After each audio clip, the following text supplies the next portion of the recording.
I'm Greta, and what I'd like to talk to you about today is what we are planning on looking at a disease called Montipora White Syndrome. So first I'll just familiarize you a little bit with the disease. This was a disease that causes acute tissue loss in the Montiporas out here in Hawaii. The red is the healthy tissue, and this real white area is area where the tissue has just recently been sloughed off due to disease. You notice that there's greener there. That's where algae is starting to already colonize the denuded skeleton. This disease can be quite damaging to whole coral colonies, and as such, it was identified as a disease of concern to managers and will be the target of our investigations for this study. So one question people frequently will say is, so what? You know, why do we need to know anything about this disease? Because what can we do about it? We can't do anything about disease. We'll just watch our corals die. Well, let's go back to what other people have done in managing diseases in wildlife populations, because there are a lot of things that have been done to help out manage or maintain populations in the face of diseases. For example, if you do know the pathogen that's causing the disease, you can have the opportunity to perhaps remove or reduce the source of the infection into your environment or into your population. With an example being the pathogen that causes the sea fan disease is thought to be a terrestrial fungus that was brought into the marine environment with terrestrial runoff and then is now attacking a novel marine host. So in an instance such as this, where you have a known pathogen and a potential mechanism of that source of infection, you could work to reduce the source of that infection. Perhaps not eliminate it, but reduce it. Again, we're talking about trying to maintain these populations.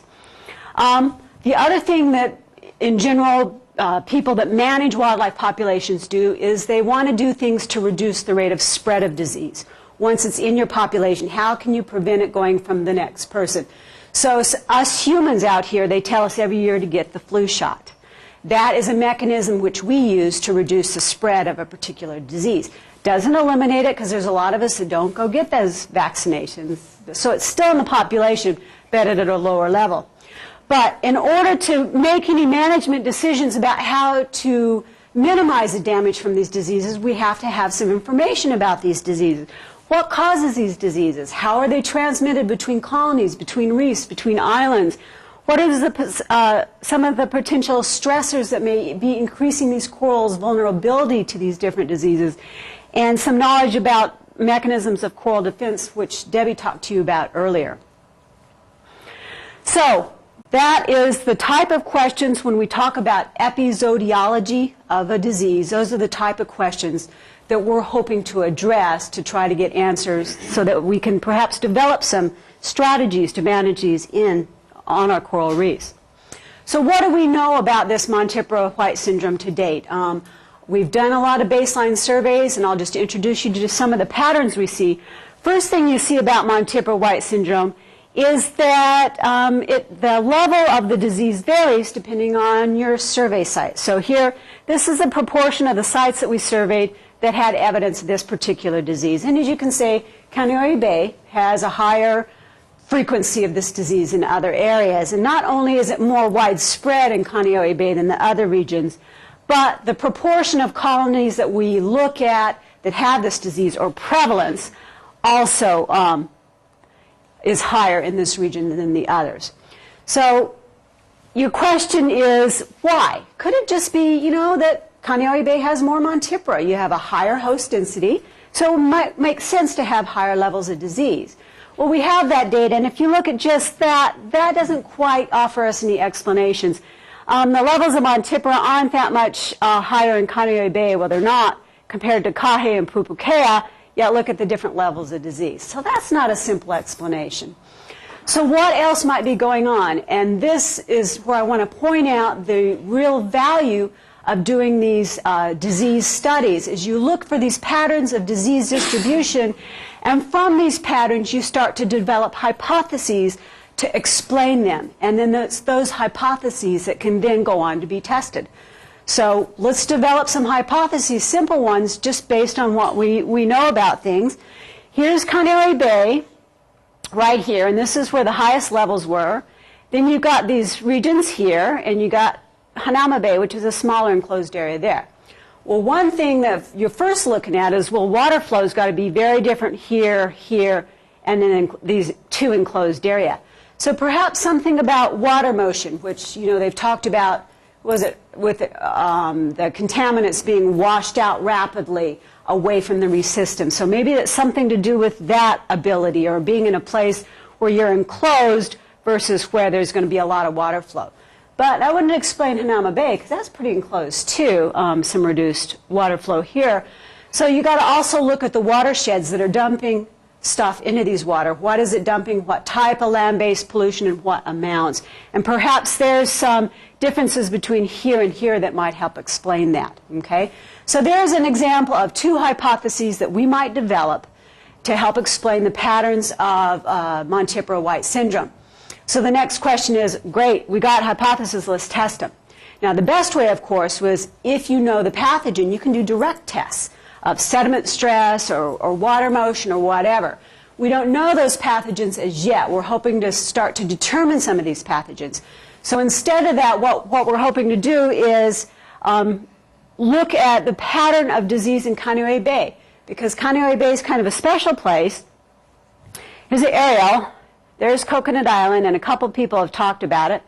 Canary Bay is unique in that it's one region where these variables, which is amount of runoff or types of runoff and water circulation, are on a gradient throughout the bay.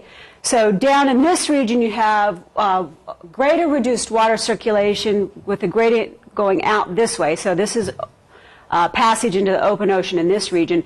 And also the terrestrial runoff, you can see the higher population densities in here as opposed to up here. So you've got this gradient of potential stressors or factors that may be affecting these coral reefs.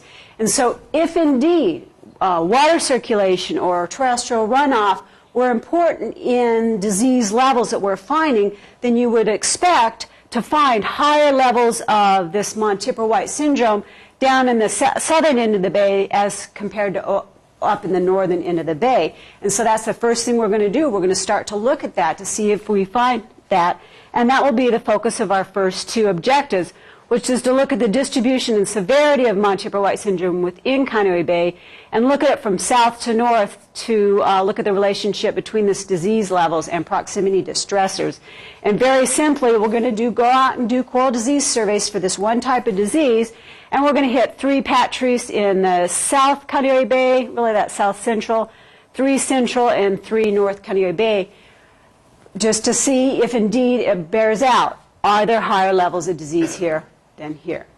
Now, the second thing that we're looking at is that if the terrestrial runoff really is a problem for these corals, you might expect to find that these fringing rates, especially in the South Bay where it's a real issue, the fringing reefs where that sediment plumes really go over extensively first might have higher levels of disease as compared to the patch reefs, which are a little more removed from it. And this was really brought to my mind. I live actually where that green arrow is. You know, I Googled Earth to get this. And last winter when we had those 41 days of rain, the sediment plumes were just, extending from the shore out and staying there for, what, weeks on end. And that's when I'm like, those poor fringing reefs. That's all I could think, those poor fringing reefs, you know. And that's sort of where that idea came out as I kept seeing that and going, oh my gosh, I bet you those corals are not going to be very happy. So we're also going to do some disease surveys along these fringing reefs compared to some of these patch reefs there. So we'll be looking at that. And a lot of reefs are, a lot of diseases happen to be seasonal. Some are not, but a lot are. And so we're also going to look at the seasonal component of this disease by surveying both in the fall when the water is warmer and in the spring when the water is cooler. And my plan, of course, is to do the surveys in the fall and make my co-investigators do it in the cold spring months.